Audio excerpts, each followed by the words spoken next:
అనుకుంటాము, ఏదో సాధించాలి, ఏదో చేయాలి, పిల్లల్ని డాక్టర్ చేయాలి, పిల్లల్ని ఇంజనీర్ చేయాలి, మన కలలు కంటాం. వాళ్ళ కోసం కంటాం, వాళ్ళ పిల్లల కోసం కూడా కంటాం. కనేసి మనకంటూ ఏం ఉంచుకోము. అంత పిల్లలు వాళ్ళకని దారపోస్తాము. కానీ ఈ రోజులను బట్టి మనకంటూ ఒకటి ఉంచుకోవాలి.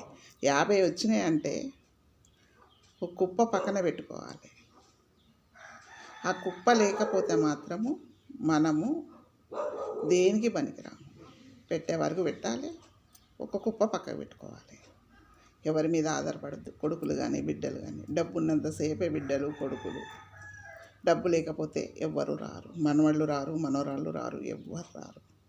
చేస్తారని అనుకుంటాం కానీ చాలా తప్పు మంది. ఆ డబ్బు ఉందనుకో, దారెంబడి పోయి అయ్యేతోటి అయ్యాగే అన్నం తినబుద్దేది, ఇంక ఇడ్లీ తినబుద్దేది, గిద్దే అయ్యి అంటే తీసుకొచ్చి ఇస్తాడు. ఆ డబ్బు లేకపోతే నోరు మూసుకొని ఇట్లా ఉండవలసింది. అదే 10 రూపాయలు మన దగ్గర ఉన్నాయనుకో, బిడ్డ నాకు ఆకలి అవుతుంది, కొంచెం ఇడ్లీ తెపో బిడ్డ అంటే ఎవరైనా తెచ్చిస్తారు. డబ్బు లేకపోతే ఎవరు తెచ్చిస్తారు? ఎవరు తెచ్చారు? ఆ డబ్బు ఉన్నదనుకో, ఒక మనిషిని పెట్టుకోవచ్చు మన చేత కాకపోతే. అనాథాశ్రమంలో పోయి ఉండవచ్చు. కొడుకులే చూసుకోవాలని ఏం లేదు. మనం చచ్చిపోయినాక కొడుకే తలగోరు పెట్టాలని ఏం లేదు. ఎవరు చచ్చినాక కింద పడితేంది, మీద పడితేంది, ఎక్కడ పోతుంది. బతుకున్నాక బుక్కడు పోబెట్టని కొడుకులకు మనం ఇవన్నీ చేసి ఎందుకు? కాకపోతే మంది మనం పెట్టుకోవాలి. పిల్లలు నా వయసు ఉన్న వాళ్ళకి చెప్తున్నా, నేను అనుభవంతో చెప్తున్నా, బిడ్డల్ని మాత్రం అసలు నమ్మకూడదు. జీవితంలో బిడ్డల్ని మాత్రం ఎట్టి పరిస్థితుల్లో మనమళ్ళు మనవరాళ్ళని నమ్ముతాం కానీ చాలా వేస్ట్. నమ్మే వారికే నమ్మాలి, పెట్టేవారికే పెట్టాలి. మనకంటూ కొంచెం ఉంచుకోవాలి.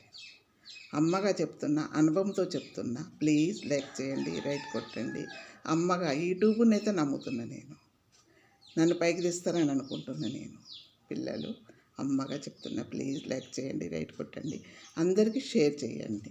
వీడియో నచ్చితే మీరు ఎక్కడి చూస్తుండ్రో అది కామన్ పెట్టండి ప్లీజ్. నా పిల్లలు ఇంతమంది ఉన్నారు అనుకుంటున్నాను. కన్న పిల్లల్ని నమ్ముతలేను, మిమ్మల్ని మాత్రం నమ్ముతున్నా. ప్లీజ్ లైక్ కొట్టండి.